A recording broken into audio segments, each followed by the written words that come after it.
첫 번째 뉴스를 소개하러 나온 김동인 기자가 있습니다. 네, 인사 먼저 좀 해주시죠. 네, 안녕하세요. 시사인사이팀의 김동인입니다. 네, 김동인 기자가 그 인사 다 한 거예요? 네. 오늘 처음 만나는 자리인데 이렇게 간단히 할 거예요? 네, 반갑습니다. 네, 아무튼 김동인 기자가 준비해온 뉴스 사채의 늪은 여기서 시작된다입니다. 이번 주 발행된 시사인 커버 스토리 기사이기도 한데요. 이게 뭐 다른 데서 많이 볼 수 있는 기사가 아니라 정말 시사인에서만 볼 수 있는 기사인 것 같아서 보통 주간지 기사 같은 경우는 지면 발행 후에 온라인에 1, 2주 있다가 풀리기 때문에 네. 기사 피드백을 좀 바로 받기 어려운데 기사가 좀 나가자마자 굉장히 큰 관심을 받고 있는 걸로 알고 있습니다. 그런가요? 네, 취재 계기 먼저 좀 얘기해 주시면 좋을 것 같아요. 네, 뭐 이번 주 어떤 건지 좀 소개해 커버는 주시죠. 이렇게 생긴 거고요.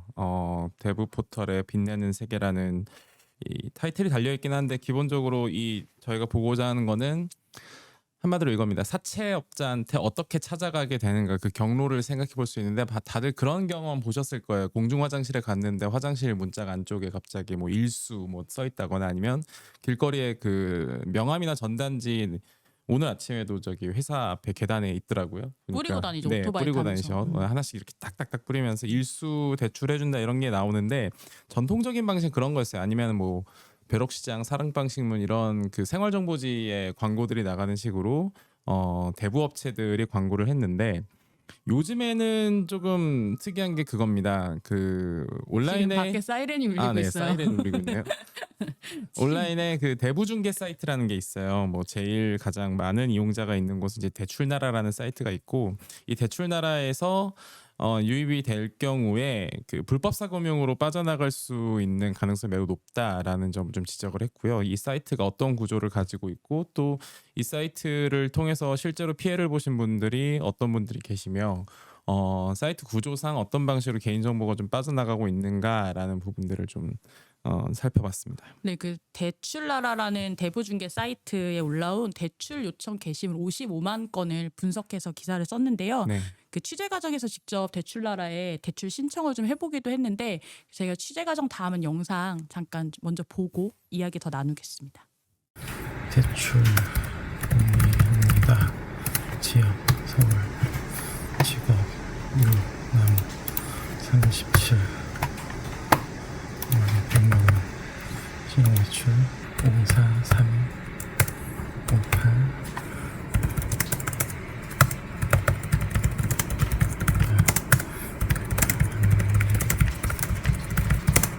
등록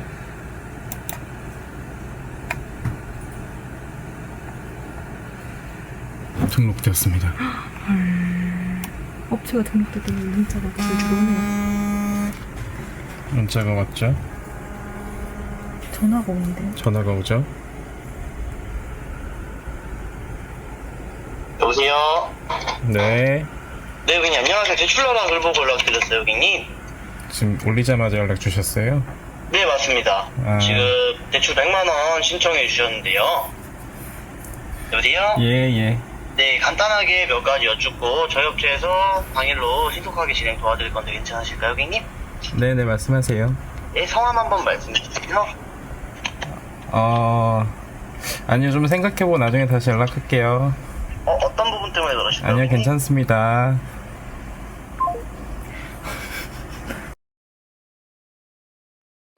네, 영상 어떤 내용인지 조금 더 부연해주면 좋을 것 네, 같아요. 이 사이트에다가 실제로 제 번호 입력해가지고 한 몇 차례 반복했어요. 그 중에 영상 하나고 실제로 그 사이트에다가 자기가 사연을 올리는 게시판이 하나 있습니다. 이 사이트는 기본적으로 광고 사이트인데 이 대부업체들의 광고를 대신해주는 사이트처럼 운영이 되고는 있어요. 그러나 실제 기능에서 가장 핵심적인 그 사이트 구조는 그 실시간 대출 문의라는 게시판이 있거든요. 그 게시판에다 사람들이 글을 올리는 거예요.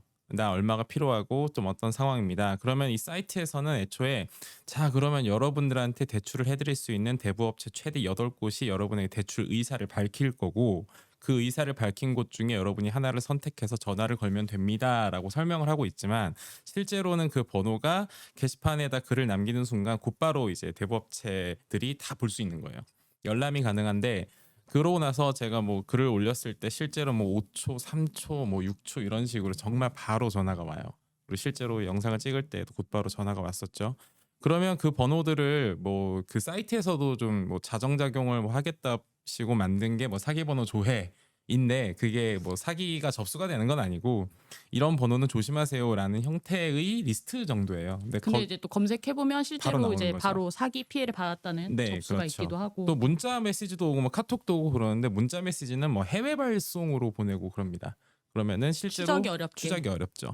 그리고 그 번호들은 금감원에 그 대부업체 그 리스트 정보가 있거든요. 거기에 조회해 보면 어떤 대부업체인지 등록된 대부업체라면 바로 조회할 수가 있는데 실제로 번호를 조회했을 때 결과가 뜨지 않으면 이건 등록된 업체가 아니다 이렇게 봐야 되는 거죠. 근데 사실 이제 많은 독자분들 또 뭐 시청자분들 놀라게 한 것 중에 하나가 이 불법 사금융을 이용하시는 분들이 이용하는 금액이었던 것 같아요. 네네. 한 이제 40만 원 정도가 사실은 없어서 네. 이런 대출나라 같은 것을 이용하는 그런 네. 거였는데 그 저희가 55만 건을 실제로 웹크롤링을 해서 데이터 분석을 했는데 이 매년 6월 달을 기준으로 2017년부터 2022년까지를 비교를 해봤어요. 그랬더니 처음에 한 3년 정도 이렇게 2019년까지는 보통 100만 원에서 200만 원 사이가 가장 많아요. 요청 금액 자체가 이 게시판에는 몇만 원이 필요한지를 지금 얘기를 해줄 수 있는 거죠. 거기에 올리는 건데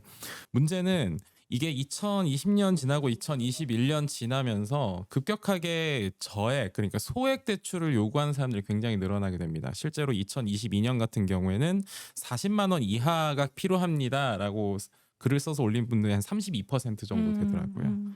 그래서 이 그동안은 그 어떤 대부금융을 이용하고자 하는 사람들의 실제 그 필요 금액이 얼마였고 그리고 이 사람들이 실제로 어떤 경로를 통해서 대부 업체로 흘러가는지 어떤 경로에 대한 좀 뭐랄까요 공론장에서 좀 조망이 올라온 적이 부족했던 없었죠. 상황인데 저희가 한 55만 건 정도를 보면서 이게 좀 눈으로 보인다 이런 결과들이 좀 나왔습니다. 이게 결국은 이제 불법 사금융이라고 하는 게 핀테크 발전을 등에 업고 진화하고 있다 뭐 이런 이야기를 써주셨는데 그러니까 네. 지금은 이제 모니터 앞에서 전화기를 들고 그거만 그렇죠. 있으면 이제 대출을 받을 수 있는 거란 말이죠. 네. 그런데 그 실제로는 이거예요. 내 현금이 그러면 내가 30만 원을 빌리고 싶어요. 그럼 이 현금을 어디서 받겠어요? 그럼 은행에서 송금을 해주면 이게 계약 그 실제 그 합법적인 경로를 통한 대출이면 상관이 없는데 만약에 불법 사금융을 이용했다 그럼 기록이 남잖아요. 송금 기록이.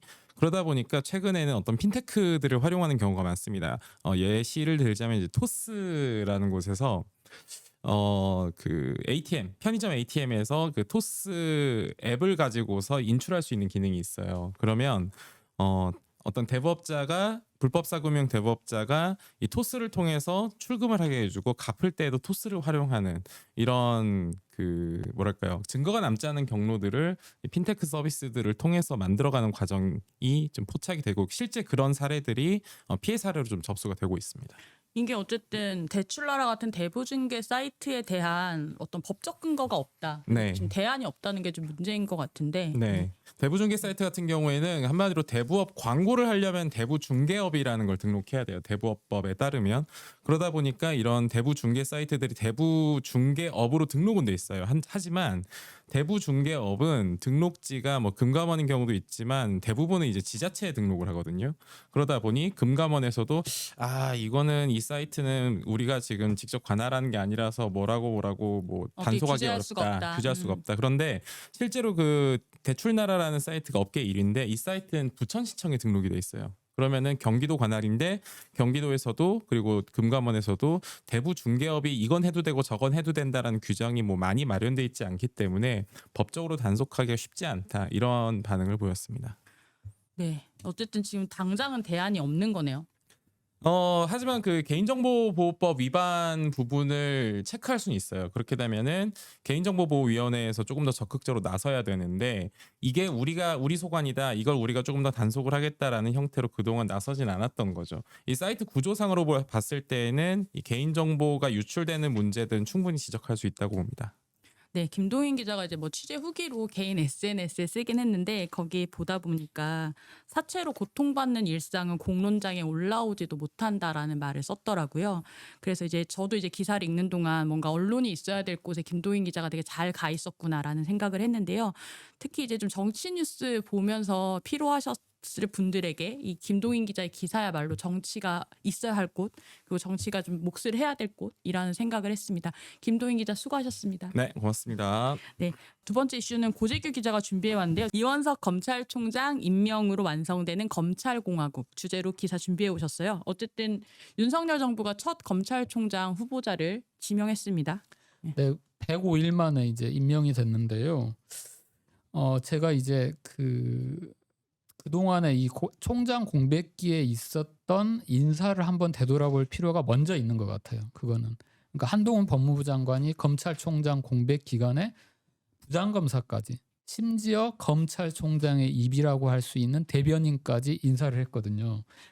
제가 시간이 좀 많이 남는 관계로 제1대 검찰총장 시절 1948년부터 거슬러 올라가서 너무 멀리 가셨어요. 한번 네. 실사를 해봤습니다. 정확히 조사를 해봤는데 군사독재 정권, 이른바 이제 박정희 정권, 전두환 정권 때도 허수아비 총장이라고 할 수 있지만 검찰총장이 있는 상태에서 부장검사까지 인사를 보통 하지, 검찰총장 공백 상태에서 이렇게 대규모로 인사한 경우는 대한민국 검찰사에 지금 처음이에요. 처음. 한동훈 법무부 장관이 처음인 거죠. 처음입니다. 그래서 왜 이런 무리하게 그동안에 이제 검찰총장 없는 상태에서 인사를 했을까를 좀 저도 이제 취재를 해보고 따져봤는데, 첫 번째 이유는 말 그대로 그냥 결과적으로 보면 윤석열 사단을 적재적소에 배치하기 위해서 검찰청법에 보면은 검찰총장의 의견을 받아서 인사를 하게 돼 있거든요.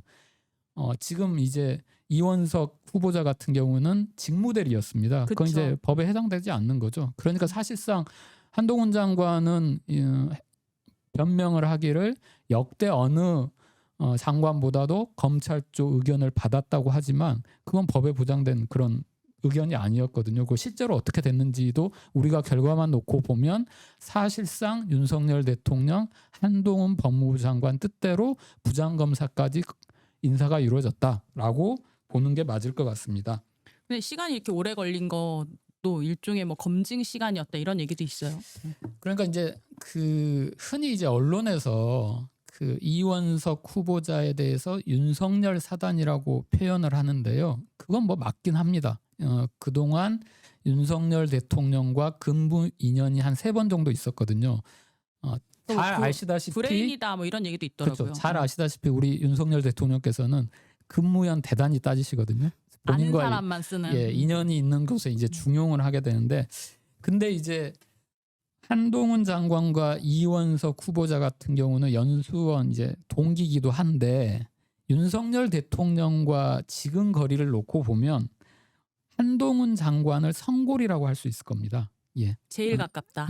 그리고 채널A 사건이랄지 이런 사건, 그리고 검찰총장 징계 백서를 보면은 윤석열 대통령과 한동훈 장관은 정치적 공동체라고 할 수 있거든요. 거의 같이 움직이 있다는 그런 게 이제 많이 나오거든요. 그래서 이제 서초동 일각에서는 그런 분석을 하더라고요. 왜 이렇게 이른바 직무대리, 그냥 회사로 치면 인턴 꼬리표 단 거잖아요. 요 기간에 한번 충성도 테스트한 거 아니냐라는 평가가 나오기도 합니다. 근데 그러기엔 100일 되게 꽤 길었던 것 같아요. 공석인 상태로. 100일이 길었는데 그 사이에 인사 이루어졌죠. 그리고 장희로 기자께서는 세세하게 모르겠지만 지금 이른바 검찰의 핵심 지청이라고 할 수 있는 서울중앙지검에서 문재인 정부와 그리고 민주당과 관련돼서 수사를 벌이고 있는 곳이 무려 6곳입니다.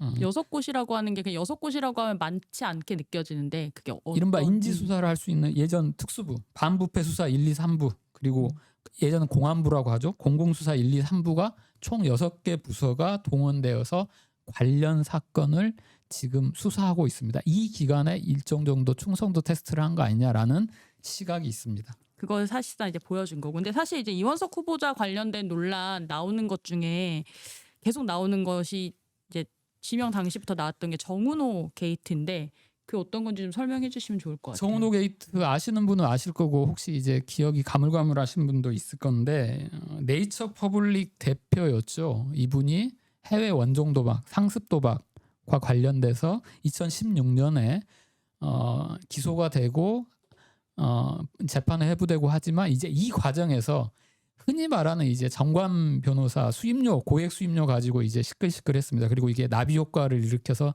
이른바 박근혜 게이트까지 연결되는 대목인데, 이 정은호 게이트 수사가 2016년에 이루어졌는데 그때 당시 이원석 후보자가 서울중앙지검 특수 1부장이었습니다. 그런데 2019년에 지금 이제 한동훈 법무부 장관이 서울중앙지검 3차장 시절에 이른바 적폐수사, 사법농단 관련돼서 수사를 하잖아요. 지휘를 하잖아요. 그래서 2019년도에 신광열 당시 형사수석부장판사하고 조의연, 성창호 영장전담 판사 3명에 대해서 공무상 비밀 누설 혐의로 기소를 하게 됩니다. 근데 이게 이 공무상 비밀이라는 게 뭐냐면 바로 이 정은호 게이트 관련된 거예요. 정은호 게이트 관련돼서 수사 정보 등을 취합해서 법원 행정처에 비밀 누설했다는 거죠. 그런데 이 수사 정보를 흘린 사람이 누구냐 하면 바로 이원석 후보자였습니다. 그러니까 2016년도에 특수 1부장 시절에 자기가 수사를 하면서 수사 정보와 관련된 언제 계좌 추적한다, 그다음에 관련자 소환 어떻게 한다, 이런 거를 연수원 동기인 당시 김현보 법원행정처 윤리감사관에게 40여 차례 통화를 하면서 알려주게 된 겁니다. 굉장히 이제 시시콜콜 다 알려줬다라고 그렇죠. 볼 수 있는 거죠. 네. 예, 이제 요게 이제 제가 국회를 통해서 받은 이 신광열 부장판사 관련 공소장이에요. 여기 공소장에 보면은 어떤 내용이 나와 있냐면 수사 정보라는 게 이제 이렇게 규정하고 있습니다. 계좌 추적이랄지 통화 내역이랄지 수사 진행 상황을 수사 진행 상황 등이 수사 정보이고, 이 수사 정보는 영장 재판 담당 판사 외에 누구에게도 누설해서는 안 된다고 한동훈 차장검사가 지휘한 공소장에 적시되어 있는데, 바로 이원석 후보자가 김현보 윤리감사관에게 알려준 내용이 뭐냐? 앞서 제가 정의드렸던 계좌 추적, 통화 내역, 관련자 진술 등을 전화상으로 알려줍니다. 물론 현재 이제 논란이 일자 이 후보자가 어떻게 해명을 했냐면, 기관 대 기관 관계, 그러니까 검찰청과 법원 관계에서 판사 징계 등에 필요한 정보만 자기는 넘겨줬다라고 해명을 하고 있고요. 한동훈 장관도 이제 어젠가 그제 법사위에서 관련해서 질의가 있자 이렇게 답변했습니다. 당시 현직 판사의 수뢰 사건이 이원석 특수 1부장이 소통한 상대방, 즉 윤리감사관이었죠. 그래서 감찰 분야를 담당하는 사람이기 때문에 문의해온 내용을 수동적으로 설명했다고 하는데요. 제가 과문한 탓인지 모르겠지만 검찰이 다른 기관, 이른바 청문감사가 할지 윤리감사관에서 수사 대상자에 대해서 알려달라고 해서 알려준 경우가요, 한 번도 없습니다. 이런 논리라면 금감원 이런 데서 우리 수사 대상인데 알려달라고 하면 검찰이 알려주나요? 전혀 알려준 적이 없습니다. 사실 이걸 좀 주목해서 봐야 되는 이유 중에 하나가, 앞으로 뭔가 권력에 민감한 수사를 한다라고 했을 때 여기 이제 수사를 진행하면서 나오는 얘기들이 뭐 한동훈 법무부 장관 혹은 뭐 윤석열 대통령 이렇게까지도 다 보고될 수 있다라는 거 어떻게 보여주는 어떤 장면이기 때문에 좀 문제가 되지 않나라는 생각도 들거든요. 굳이 이제 그렇죠. 근데 이제 제가 하나만 더 이제 또 언급하고 안 갈 수가 없는 게, 언급하고 가셔야 돼요. 이제 예. 시간 다 됐어요. 아니요, 조금만 더. 이게 워낙 중요해서. 그러니까 지금 당시 지휘를 했던 게 한동훈 차장검사고 지금 한동훈 법무부 장관이 인사제청을 한 거잖아요, 청장으로. 근데 만약에 2016년 정은호 게이트 당시에 수사 정보를 흘려준 검사가 윤석열 사단이 아니었으면, 2019년 수사 당시에 사법농단 수사할 때 윤석열 사단이 아니었으면, 그냥 이건 비유예요, 비유. 임은정 검사가 그랬다면, 이규영 검사가 그랬다면 과연 봐주고 넘어갔을까요?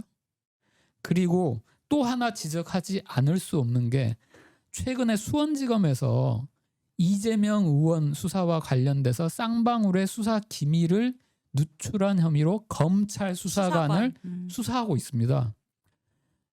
직무대리 때 이원석 대검 차장검사가 수원지검에 지시를 내립니다. 철저하게 수사하라고. 그런데요, 그 수사관이 누출한 정보가 뭔지 아십니까? 계좌 압수수색 정보였어요. 본인이 누설한 거하고 똑같습니다. 그리고 혐의도 똑같아요. 공무상 비밀 누설 혐의. 그러니까 이게 검찰이 항상 문제되는 게 검찰 제 식구 감싸기 그리고 특정한 라인들 감싸기인데 이른바 이제 자기 라인 사람이 아니었다면 당연히 기소했을 사건을 감싸고 검사였다면 또 당연히 봐주고 검사가 아닌 사람들은 이런 식으로 기소하는 게 너무나 편의적인 거죠. 그리고 이제 청문회 과정에서 하나 더 이제 그 지적하고 아마 그러니까 청문 대상에서 질의가 나올 게 이제 추석 전에 청문회가 아마 열릴 가능성이 그렇죠, 높다라고 그렇죠. 나오는데 예. 이 윤석열 사단의 일원으로서 검찰총장으로 이제 지명이 된 거고 그리고 방금 장희로 기자가 얘기했듯이 이렇게 되면 검찰이 그동안 항상 주장해왔던 게 뭡니까? 살아있는 권력에 대한 수사를 통해서 검찰의 중립성과 독립성을 확보하겠다는 거거든요. 그런데 지금 서초동이랄지 이런 언론에서 우려하고 있는 거는 사실상 대통령, 법무부 장관, 검찰총장이 한 몸처럼 움직이는 겁니다. 그리고 검찰총장 공석인 상태일 때 요직에 한동훈 법무부 장관이 인사를 했기 때문에 이 공직사회는 인사에 죽고 살고 하거든요. 누구한테 충성을 할까요? 자기를 거기에 앉혀준 사람한테 충성을 할 수밖에 없습니다. 그러니까 검찰총장 패싱을 할 수밖에 없는 거고 한동훈 법무부 장관이 수사지휘권 발동할 이유도 없어요. 그냥 알아서 수사해요. 법무부 장관이 지금 국회에 나가서 민주당 의원들과 대거리하면서 굉장히 강하게 드라이브하는 건 저는 저거 사실상 수사와 관련된 가이드라인 시그널이라고도 저는 받아들여지거든요. 그러면 나를 앉혀준 장관이 저렇게 세게 얘기하네? 알아서 수사하게 됩니다. 그래서 이제 앞으로 이제 이원석 총장이 과연 제대로 검찰총장 수사 역할을 할 수 있느냐의 첫 번째 시금석이 저는 지금의 살아있는 권력에 대한 수사 그게 뭘까요? 제가 삼는 첫 번째는 김건희 씨 도이치모터스 주가 조작 사건 어떻게 처리할 건지 반드시 살펴야 되고요. 두 번째 잊고 있었습니다만 전부 다 상기해야 될 고발 사주 의혹과 관련돼서 김웅 의원 공수처에서 검찰로 넘겼거든요. 지금 검찰 사건 쥐고 있습니다. 이 사건 어떻게 처리할 건지 지켜봐야 할 거고요. 이 두 사건을 이원석 총장이 과연 어떻게 처리하는지에 따라서 이 후보자가 기자들 만나서 얘기한 그 검찰의 중립성과 관련된 그 말이 진실성이 있는지 하나의 시금석이 될 것 같습니다. 오늘 그 김용민 민주당 의원이 이른바 김건희 특검법이라고 해서 그 말씀하신 도이치모터스 주가 조작 의혹 관련한 이게 특별검사 임명을 하자 뭐 이런 이야기도 했었었는데요. 뭐 사실 지금 이제 뭐 취임 100일 됐는데 사실 내각을 아직 완성도 못했단 말이에요. 검찰총장만의 문제는 아닌데 어쨌든 검찰 부분은 고재규 기자가 좀 계속 잘 감시해 주시면 좋을 것 같습니다. 말을 좀 천천히 해야 되는데 할 말은 많고 시간은 짧아서 좀 일단 빨랐습니다. 길어요. 예. 인사하세요 빨리. 감사합니다.